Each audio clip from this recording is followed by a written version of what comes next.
засгийн газрыг огцруулах шаардлага хөргүүлнэ гэдгийг өчигдөр мэдгдсэн шүү дээ. Тэгээ ер нь бол энэ бүлгийн байр суурийг бол 100% дэмжиж байгаа. За бид хамтарсан засгийн газрын үед бол ДЦЭД-ийн асуудал яригдчихсэн. Миний бие бол тэр үед ДЦЭД-тэй байх ёстой гэж үзчихсэн. Гэтэл тэр үед яасан бэ гэхээр улс орны төсөв мөнгө бас өндөрлөлтэй байна. Одоо бол томилхон зохимжгүй байна гэж үзчихсэн. Гэтэл одоо энэ чинь төсвийн орлого 2-3 их 80 дараа тасарсан. Байдал бүр хөндөрсөн багт оруулж ирж байгаа. Энэ үйл явцыг бол гайхаж байгаа. Яагаад зориул ингэж хийж байгаа. Тэгсэн мөртөө тэрийг зүгээр хийчихгүй худлаа яриад 128 хяналтын менежер арчилсан нам гэж гэж. Тийм 128 хүн арчилсан намаас хяналтын менежер болоод томилогдсон юм байхгүй шүү дээ. Цөөн үед хяналтын менежер томилогдсон. Эхнээсээ шүгэл үлээгээд энэ болохгүй байна, бүтэхгүй байна, зардал гаргаад энэ ажлын байрнаас эхлэх хариуцлага сул байна гэдэг. Эхнээс нь ахуулаад тэр хүмүүсийг ажлаас нь чөлөөлөл явуулсан шүү дээ. Одоо жишээлбэл манай Тамиргийн хяналтын менежер байсан. Би буруу санаагүй бол Монголын төмөр зам гэдэг компани дээр байсан. Болохгүй бүтэхгүй юм ярьж байгаа л тэр хүнийг тэгэл зайлуулсан. Тэгээ хэмнэлт хийх гэж байгаа энэ буруутахгүй тийм. Тэгвэл яг хэмнэл шиг л байл та. Энийг хэмнэхийн тулд ингэсэн гэ худлаа яриад байгаа юм. Тэр ДЦЭД нар чи компани дээр очиж ажиллах юм ажиллахгүй шүү дээ. ДЦЭД бол ДЦЭД-ийн ажлыг л хийнэ. Тэгээ яг энэ цаг үед нэг ялангуяа одоо ингээд байдал хэцүү байна дөө. Хөдөө гадаа бензин олдохгүй байна. Аж ахуйн нэгжүүд хэцүү байна. Ажил хийсэн аж ахуйн нэгжүүд төрөөс гүйцэтгэлээс авч чадахгүй шүү дээ. Төрөөс мөнгө авах гэсэн хүмүүс битүү явж мөнгө авахгүйгээ л байж. Гэхдээ тэр байтугай таад маань боддоо энэ улстай өчнөө жил ажиллачаад тэтгэврт гараад тэтгэврт гарахтаа авдаг мөнгө авъя гэсэн багш нарын мөнгө төгрөг олдохгүй ингээд надад одоо ингээд тойрогоос ингээд байн санал тавьж байгаа. Энийг өгч чадахгүй тэнд нэг 20-30 жил төр зүтгэсэн 30-40 жил төр зүтгэсэн нэг эмчийн багшийн мөнгийг өгч чадахгүй гэж алга ташаал за баяр хүргэе гой дэцээтэй бол ийм сайхан мундаг дэцээтэй боллоо гэдэг ингээд байгаа байдал нь өнөөгийн яг энэ хүнд хэцүү нөхцөл буруул гэсэн юм байна. Та хууль зүйн сайдаар ажиллаж байхдаа хууль бус хөрөнгийг хураах хуулийг өргөн барина гэж хэлсэн. Энэ ер нь юу болсон? Өнгөрч 5 дугаар сард нийтийн албан тушаалтны хууль бус хөрөнгийг иргэний журмаар хураах нөхөн төлөвлөлт тухай хуулийн төсөл багц хуулийн төсөл өргөн баригдсан. Тэгээ энэ намрын чуулганы хэлцэх асуудлын 24-т орсон. Харамсалтай нь одоо болтол ингээд их хурлын чуулганаар орж ирэхгүй хэлцэхгүй. Би одоо энэ асуудлыг юм чуулганы хүндэд тавья гэж бодож ямар хуулийг хэлцээд ямар хуулийг хэлцдэггүй юм бэ? Хэдийд амархуу гэдгийг ярьж болоод шүү дээ одоо чинь.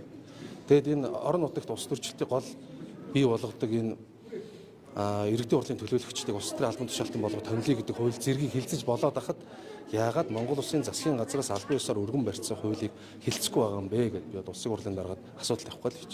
Хуулийн гишүүн асан Батбаяр бас таныг ер нь дээр нь хийсэн гэдэг те Баянгортой хуулийнхаа компаниг дээрнцэн гэдэг асуудал ярьсан. Америктэй нийлээд тэрний нар мандалгийн албаны ухааг дээрнцэн гэдэг асуудал ярьсан шүү дээ. Энэ дээр таас тайлбарлаа. Тэгсэн тэр үед би орон нутагт томилттой явж исэн. Тэгээд дараа нь ямар асуудал болов гэдэг ингээд үзэвзэнгүүт бүр нэг сүнсгүй гүтгэн гэдэг шиг ямар ч холбоогүй юмн дээр тийм мэдээлэл гарсан. Харамсалтай нь одоо нэг зүйлд харамсаад байгаа нь ингээд Монгол орон дээр явж исэн сонсголын үеэр ярьсан. За тэгвэл бол Батбаяр гоо өөрөө хэвлэл мэдээлэл хэрэгслэр фэйсбүүкээр дамжуулаад бас би андуурсан байна гэдэг үйлчлэл өгсөн. Өчигдөр игүүр сайтад ярилцлага өгөөд би бас энэ дээр андуурсан байлаа гэдэг зүйлийг хэлсэн байлаа. Тэгээд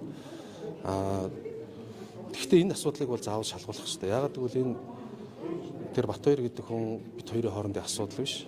Энэ олон түмний итгэлийг хүлээгээд явж байгаа улс төрийн албан тушаалтны талаар мэдээлэл цэцэгцэн учраас энэ заавалчгүй ямар нэг хуулийн байгууллагын дүгнэлт гарах хэрэгтэй гэдэг үднээс би шалгуулна. Яг хувь хүнийхээ хувьд бол бас намын ахмад зүтгэлтэн ахмад хүн тий ингээд алдаа гаргаад тэрийг ингээд өөрөө өвчлгөөгаад олон нийтийн мэдээлэл хэрэгсэлд хандсан энэ байдлыг нь бол хүндэтгэж байгаа.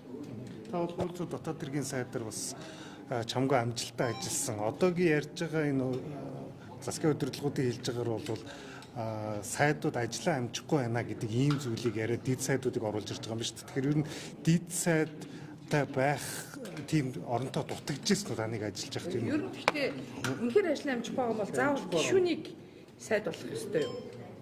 Яг нэг яг ийм л маш товчхонд ийм л юм байгаа юм л доо. Тэгээд манай төрчин ер нь ингээд яаж ажил болохгүй байх гэсэн сургаал өнгөрсөн жилүүдэд одоо 10 жилийн өмнө 120 мянган байсан төрийн албаагч 200 гаруй мянга болчихлоо шүү дээ. Энэ чинээгээр төрийн ажил сайжрахгүй яасан. Тэгэл одоо бид нар зовлон бэрхшээл улам хүндрэл байгаа үст тийм. Тэгэхээр бол илүү ачаалдааж илүү л сайжлах хэрэгтэй. Тэгэд ер нь бол сайдаар ажиллаж байгаа дэд сайдын одоо гүйцэтгүүлэгч байгаа чиг үүрэг дээр бол тэгэл тасралтгүй гүйд юм дөө. Шүн тэгэл 10-11 гэж хариул бас эрт ирсэндээ тооцдог.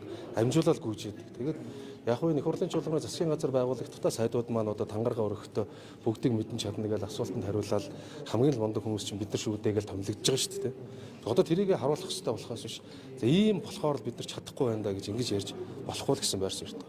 Би бас нэг асуудал дахин хэлээд байгаа. Бид нар энэ санхүүгийн боломж олцоотой бол өөр харагдана. Бас байдал амаргүй шүү дээ.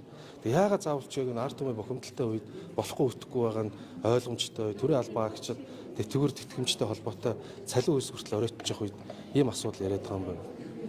Тэг энэ асуудал дээр нь шүүмжлэлтэй байгаа. За